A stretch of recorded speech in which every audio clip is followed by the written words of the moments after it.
Now then, lads, and welcome back. Today, I will be going over the brand new equipment that has just come out in the Jet Power update, which dropped this week. So, with that said, let's just get right into it and see what the new stuff has to offer. Okay, so before we begin this video, I'm going to essentially split this into two parts. Those parts being the jets and the not jets. I also really want to put a big warning here. There's a reason that so far you've never seen me do a video about planes. Now that's essentially for two reasons. First, I think footage of planes can be incredibly boring to watch if it's not like literally just a highlights reel. And secondly, I'm not very good with planes, so everything that I say here, please don't, take this completely to heart, because there's a good chance I might get one of these things wrong about the planes. But other than that, I have used planes a fair bit, so I'm gonna hope that my opinions are alright. Anyway, so with that said, what actually are the new jets like? Okay, so I'm gonna bulk all four jets together, as they are quite similar, but they do have a couple key differences. So, what are the four new jets in the game? Well, there's the Gloucester Meteor for the USA/Britain tree, the Me-262 for the Germans, the Kika for the Japanese, and the Su-9 for the Soviets. And all four of these jets can be unlocked at the very end of the aircraft trees in the research tree. And there are also two premiums that we're not going to get into because I'm not buying them. So, in terms of how these are used, they're essentially CAS bombers that can also act as interceptors to attack other planes in the air. So, the reason I call them CAS is mainly because they've got really big payloads, with all bar the Meteor coming with 500 kilogram bombs, and the Meteor which gets two 1,000-pound bombs instead. This makes the Meteor, at least in my experience, way better at dealing with ground targets, since with two bombs you get twice as much coverage as you do with one, which makes it way better at infantry and tank deletion. The others aren't bad, but require more precision to hit your target, but they still have a bit of leeway. As for flying them all, though, they all do feel quite different. Personally, my favourite to fly was the Kika, as it had pretty good speed, a fairly clear view from the cockpit, and a pretty tight turning circle, with the only main problem that I found being the not very good sights. The Meteor was next for me, and although it didn't fly as well as I'd like it to, it still felt really fast, and, the cannons and bombs it came with more than made up for it. The Su-9, while definitely slower than the others, it still felt pretty good, with also a tight turning, well, not a tight one, but a decent turning circle, and crap tons of ammunition for its guns compared to the others. My only problem was it was a bit slow for a jet. And finally, the Me-262, which is probably my least favourite of the four jets. Now, it does feel definitely the fastest, and it has my favourite cockpit in terms of visibility, but flying this thing felt so much like flying a brick, it kind of drove me mad. It also felt kind of hard with the Me-262 to line up bombings too, but that is probably down to my lack of flying skill and the fact that I'm generally speaking a little bit incompetent when it comes to actually bombing. Though, to be honest, the main reason I disliked the Me-262 was the turning circle. It just sucked. It made getting in fights with prop planes really annoying and difficult. But other than that, it was fine, really. So, if I were to rank the four new tech tree jets, I'd probably go the Kika, the Meteor, the Su-9, and at the bottom, the Me-262. However, I want to note two things. First, these are all still really good planes, they deserve to be at the end. They are still really fun and really good, even if a couple of them have some really annoying features. That, and I also have noticed some people complaining that the jets are going to ruin Tier 5 or are ruining it. And I just want to point out that at least the way that I've seen it, I've barely seen many jets. and I think they're not really going to have much of an impact anyway. And I think the big problem against infantry and tanks will still be rocket planes, because they're just way easier to use and don't require as much skill as dropping bombs. But maybe that's just me. Maybe there's like some server out there where like it's just like Gloucester Meteors 24/7, which to be fair does sound like hell as a tanker. Overall though, I think the jets are a cool addition, but I don't think they're going to impact BR5 games a huge amount outside of the air-to-air combat, which they definitely will. That and also the incredibly loud noises these things make, like Jesus Christ. I know these things are jets, but they are so loud. Okay, so with the jets out of the way, let's get on to the equipment that I mainly care about, in my opinion, the new infantry weapons, and we'll start this with the brand new MG81. Okay, so the MG81, I don't really get this weapon. Now, let me be clear, I don't hate the MG81, it's actually pretty good. My only major issue was the irons, which I think some people probably won't be too keen on. But other than that, I don't think the gun's bad. I mean, it does its job as a BR5 machine gun really well. My problem relies more on the fact that it's kind of pointless. Like, okay, so in the last update, Germany got their 100-round machine gun, the MG42 with the 100-round belt. And I thought that's a pretty good end for the German tree. I mean, it ends on a very recognizable gun. And, you know, it's pretty good, it's not bad. But the problem is that they've now decided to add a new gun that is literally just an aircraft machine gun ripped off their infantry to be at the end of the German tree again. And I don't quite get it. I mean, it's not bad, and I'm probably complaining about nothing. I mean, overall, the gun's fine. It's nice there's two options, but it's maybe not for me. But other than that, though, I mean, it's fairly satisfying to use, and it's not a bad end to the German machine gun tree. I mean, it's good. It's good. I'm just complaining because it's another weird design, and, you know, historical accuracy. I want to at least keep some of it in Enlisted. But, you know, whatever. It's fine. It's a decent end to the tree. It's good. Now, onto the new weapon the British and Allies got, the engineer building. Yeah, it's not in the tree. It's the Northover projector, which, yeah, I didn't really get footage for because A, I forgot it was in the game, and B, I never use flame trooper squads with the Allies. So I'm just going to see how it's called an ampulomet in the tech tree, well, the research tree and the upgrade menu. So I'm just going to assume that it's basically an allied ampulette with a bit more range, like the thing said. So yeah, that's cool. Probably not a bad weapon.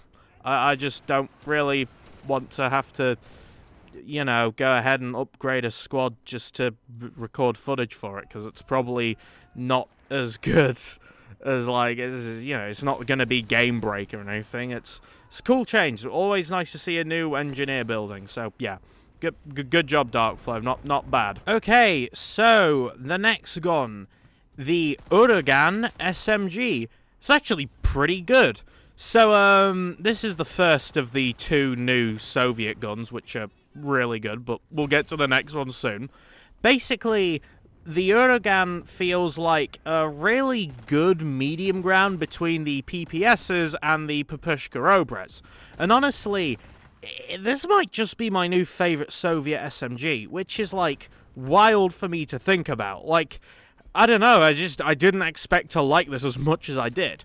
The gun's basically a weird mix of the MP40, but with a much higher fire rate that's typical of Soviet submachine guns, which is also, you know, going to add to the reason I like it. You also have way more recoil control over it compared to the Pupushka Obres, and that is something I will always take over having a gun that may be a little bit better, but harder to control.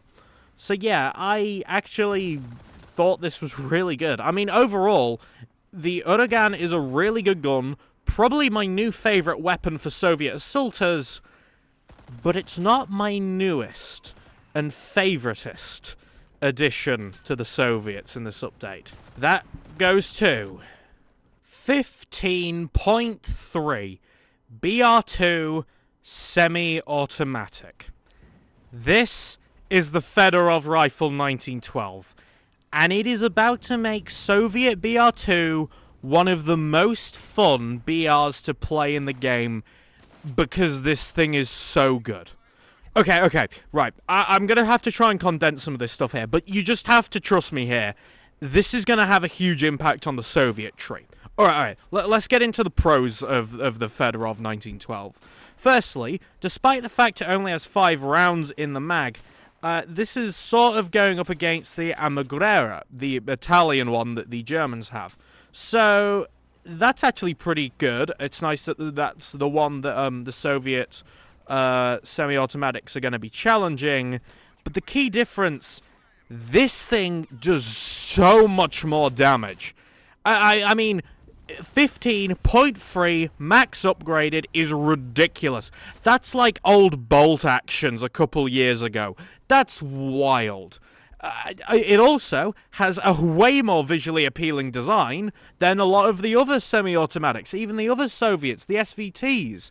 It does have one problem with the irons, which is if you don't like the Fedorov irons, you probably won't like this one because it's still got that annoying, like, the bolt thing on the side. But other than that, this is really good. Like, I find it kind of hard to put into words how much I like this gun. It's just good, right? It's genuinely one of the best rifles I've used in Enlisted in ages. It's been a while. I don't think I've enjoyed a gun this much since maybe the T20, which, in all fairness, is not that long ago. But, like, come on, this thing's so good. I mean, it's literally one of the best rifles for its BR, especially for the Soviets. Like, considering how long the Soviets had to wait to get a BR2 semi, this has definitely made up for the wait. This thing is brilliant. Hell, it's just nice to see a new weapon introduced for Soviet BR2 that can literally rival the Winchester. And honestly, I am looking forward to this gun. This gun is fun. I am excited. I love the Fedorov 1912. Go use it. Go play the Soviets to use it. You won't regret it. This is the best thing of this update to me. I know to many people it'll be the jets or it'll be the BR changes. This is it to me. This is such a good gun. I love it. And I know I'm definitely pushing it up a bit here. It's probably not as good as I'm saying, but I don't care. 15.3 fully upgraded damage on a semi at BR2 is immensely just incredibly good. It's so good. Use it. Okay, I'm gonna go back to being normal now. And stop on about how much I love the Fedorov rifle, which I do. In fact, I may do a whole video on how I love the Fedorov rifle 1912. I might do that because that's cool. It's a cool gun. All right, let's tone it down a bit and let's get to the actual let's wrap this up. So, with all that now rounded up and all the weapons talked about and all of that, what do I actually think to jet power? Well, it's actually pretty good, at least in terms of equipment. There was nothing I outright thought was crap this time, and really my only problem was the lack of a new battlefield, because it is starting to wear on me a bit. I mean, the last new map for the Soviets and Germans was nearly a year ago, and with all the new Soviet stuff added and the jets, it would have been cool for like a new Eastern Europe Poland map, you know, set in the late war that the jets could have appeared on, which would have been nice because it means we wouldn't have jets in Stalingrad, which is kind of silly. And also, I just think the Soviets and Germany are kind of in need of new maps, but definitely the Soviets, especially warm weather ones. Like, all of the Soviet maps so far are like winter ones, which I don't hate, but it would be nice to be able to see like the Battle of Berlin uniforms a bit more often at lower BRs, but whatever. Other than that, though, the main content was mainly alright. There were some really cool features, really nice things added, but I think overall this update was fine. And you know what, if you think I missed anything, let it out in the comments, because there might be something mainly about the jets I may have forgotten, but other than that, yeah, no, I'm pretty happy with jet power. I think it's alright. Overall then, jet power's pretty alright. Does it make up for all of the problems and issues caused since Tigers of Burma? Probably not, but considering this update was probably made with that whole background of the bad internal politics going on over at Darkflow, it seems like they got the main things they wanted in the update that got into the game. Oh, and also the community isn't probably going to have a problem with it since, you know, the brilliant distraction of gambling was brought back too, so yay. I mean, that'll hide the people with actual problems behind about 1,000 Reddit and forum posts of, is this cool? With a picture of the bloody Stuart with the skins and all of those useless crap that you get in the boxes. Because gambling is great, isn't it? I don't know, that's just how I see it. Anyway, I'm gonna go now, so thank you for watching, and we'll end it on a great note with me gambling, of course. Goodbye. Alright, yeah, let's buy like 200,000 worth of boxes, which I don't know how much that actually is. Well, let's see. 40 boxes. Let's buy them, guys. Do you reckon we'll get anything good? Probably not. Oh, 2 vehicle decorators. And shit. Ah, thank you, Gaijin. I always wanted 14 plus 50% boosters. I love this. I love gambling. Isn't this great, guys? Doesn't this make up for all of the problems caused? Of course it does. You guys know that. You know what? Now that I think I've got everything, I don't think I'm missing anything. Can't think I've left out something that was incredibly stupid for a decision that I'm omitting because I refuse to use it or show it. No, that would be silly. I wouldn't do that.